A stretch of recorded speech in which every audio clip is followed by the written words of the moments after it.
Hello friends, welcome to another blog. আজকের ব্লগটা কিন্তু ডেইলি ব্লগ হতে চলেছে, আর আমি কি কি কাজ আজকে করলাম সেটাই তোমাদের সঙ্গে ছোট্ট একটু ঝলকে শেয়ার করব।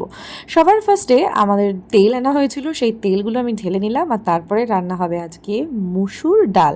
আর আমি কিন্তু আগে এই ধরনের রান্না একদমই করতে পারতাম না, এগুলো একদমই নতুন নতুন শিখেছি, তাই ভাবলাম তোমাদের সঙ্গে একটু শেয়ার করি।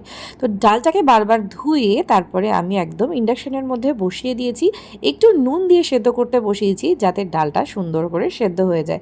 আর তারপরে আমি আজকে কাটবো ঢ্যাঁড়স, ঠিক আছে? ঢ্যাঁড়স ভাজা খাবে আমার বর। যদিও আমি এই ধরনের সাধারণ খাবার খেতে খুব একটা ভালোবাসি না, এবং এই ধরনের রান্না আমি আগে সত্যি সত্যিই কখনো করিনি, কিন্তু ভাবলাম যে সব রকম রান্নাই শেখার দরকার, সেই কারণেই আমি ঢ্যাঁড়সটাকে ধুয়ে তারপরে কেটে নিয়েছি। আর একটু স্টাইল করেই কাটার চেষ্টা করেছি যাতে তাড়াতাড়ি ভাজা হয়। এবার ঢ্যাঁড়সগুলো দু একদিন আগের হয় একটু বুড়ো হয়ে গিয়েছিল। যাই হোক, তো তোমাদেরকে স্পিড মোশনে দেখিয়ে দিলাম। ঢ্যাঁড়স কাটাটা কিন্তু তুলনামূলক অনেকটাই ইজি, এবং সেই কারণে আমি এটাকে ভালোভাবেই কাটতে পারছিলাম। আর জানো, প্রথমবার যখন আমি ঢ্যাঁড়স কেটেছিলাম কাটার পরে ধুয়েছিলাম, যেটা খুবই ভুল হয়ে গিয়েছিল। আর ডালের জন্য আমি এখানে একটা পেঁয়াজ কেটে নিলাম, হালকা করে কুচিয়ে নিলাম, আর ছোট্ট একটা টমেটো কিউটভাবে কেটে নিলাম। টমেটোটা কাটা হয়ে যাওয়ার পরে এদিকে আমি একটা ছোট্ট লঙ্কাও কেটে নিলাম, কারণ আমি একদমই ঝাল খেতে পারি না। আর এইদিকে দেখো, আমি ডালটা সেদ্ধ হয়েই গিয়েছে, তো তারপরে আবার আমি একটা অন্য কড়াই বসিয়ে তার মধ্যে অল্প একটু তেল দিলাম, এবং তেলটা হয়ে যাওয়ার পরে আমি এর মধ্যে 5 ফোড়ন দিয়ে দিয়েছি। আর তারপরে একটু তেজপাতাকে কেটে দিয়েছি, আমি কিন্তু তেজপাতাটাকে কেটে দিতেই ভালোবাসি। আর একটা লঙ্কা দিয়েছি, তারপরে পেঁয়াজগুলো দিয়ে দিয়েছি। আমি একটু লেস অয়েল ব্যবহার করি, রান্না করতে ভালোবাসি। আর তোমরাও চেষ্টা করবে একটু কম তেলে রান্না করতে, যদিও ভাজাভাজিগুলো আমি কম তেলে খুব একটা করতে পারি না। তারপরে টমেটোও দিয়ে দিলাম। প্লিজ ডোন্ট জাজ মি, আমি জানি আমি এইসব রান্না খুব একটা ভালো করতে পারি না, বাট তোমরা যদি আমার থেকে ভালো পেরে যাও আমাকে অবশ্যই সাজেশন দিও। আমি তোমাদের সঙ্গে শেয়ার করার চেষ্টা করব যে আমি কীভাবে করি আর তোমরা কীভাবে করো, তাহলে আমি শিখতেও পারবো। যাই হোক, তারপরে ডালটা দিয়ে দিলাম এর মধ্যে, আর এরপর একটু হলুদ গুঁড়ো, একটু নুন, দুটোই দিয়ে দিলাম। তারপরে একটু ভালো করে নেড়ে চেড়ে নিলাম, আর আমার মুসুর ডাল রেডি। আর আমার বর যেহেতু সিম্পল খাবারই ভালোবাসে, তাই মুসুর ডালটা এভাবেই করলাম। মধ্যেখানে বিস্কিট আনা হয়েছিল, বিস্কিটটা ডাব্বার মধ্যে ভরে রাখলাম।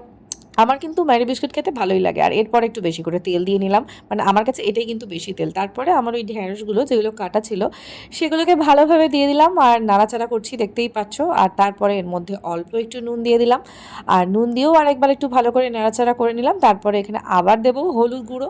হলুদ গুঁড়ো ছাড়া কিন্তু হবে না, মানে আমি যতদূর জানি ভাজাভুজি করতে নুন আর হলুদই দিতে লাগে, আর কিছু দিতে লাগে কি? যাই হোক, কিছু দরকার হলে আমি অবশ্যই তোমাদের কাছ থেকে জেনে নেবো। আর এই দিকে নিয়ে এসছে ঝিঙা। ও মাই গড, আমার বর ঝিঙা খেতে কী করে ভালোবাসলো! I don't like jhinga at all. তোমাদেরকে তো আরেকটা ভিডিওতে আমি শেয়ারই করেছি, ঝিঙা ছাড়ানোটা ভীষণ টাফ আমার জন্য।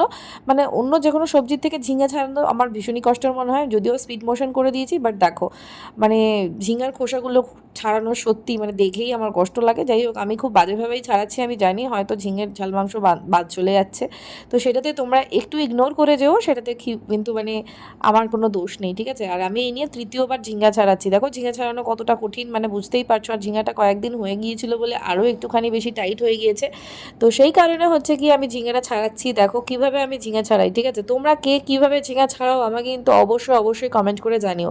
তো আমার মা তো বটি দিয়ে ছাড়াতে পারে, এমনি দিয়েও ছাড়াতে পারে, বাট আমি পারি না। যাই হোক, ঝিঙাটা একটুখানি আমি ছাড়িয়ে নিয়েছি। আর দেখেছো খোসার মধ্যে কতটা ঝিঙার জিনিসপত্র লেগে আছে। যাই হোক, কয়েকটা জায়গা ভালো করে করতে পেরেছি, কিন্তু এগুলোর মধ্যে দেখো লেগে আছে ভেতরে, বুঝতে পারছো?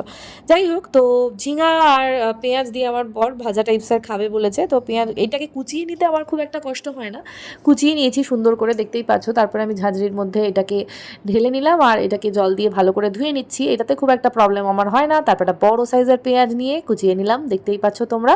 তো পেঁয়াজটা কুচানো হয়ে যাওয়ার পরে আবারও একটা গ্যাসের মধ্যে বসিয়ে দিয়েছি, গ্যাসে আমি ইন্ডাকশানেই রান্নাটা করছি, ভিডিওটা করছি বলে আর কি।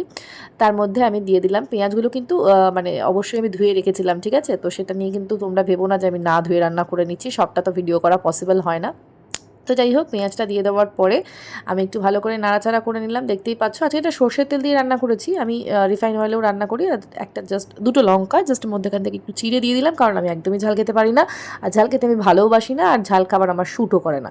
যাই হোক, তো অল্প একটু নুনও দিয়ে দিলাম যাতে পেঁয়াজটা ঠিকঠাক করে মরে যায়। আর তারপরে দিয়ে দিলাম আমার ঝিঙাটা, ঠিক আছে? ঝিঙাটা মানে কেটে ধুয়ে জল ঝরিয়ে রেখেছিলাম, তো সেইটাকে দিয়ে ভালো করে নাড়াচাড়া করে নিচ্ছি। দেখতেই তোমরা পাচ্ছ আমার বরের এটা ভালো খাবার লাগে, মানে ভাত দিয়ে দিয়ে রুটি দিয়ে দুটোতেই ও খেতে পারে, তো সেই কারণেই ও যেহেতু বললো সেই জন্য আরেকটু নুন দিয়ে দিলাম, মানে নুনটা তো দিতেই হবে, নুন আর হলুদ।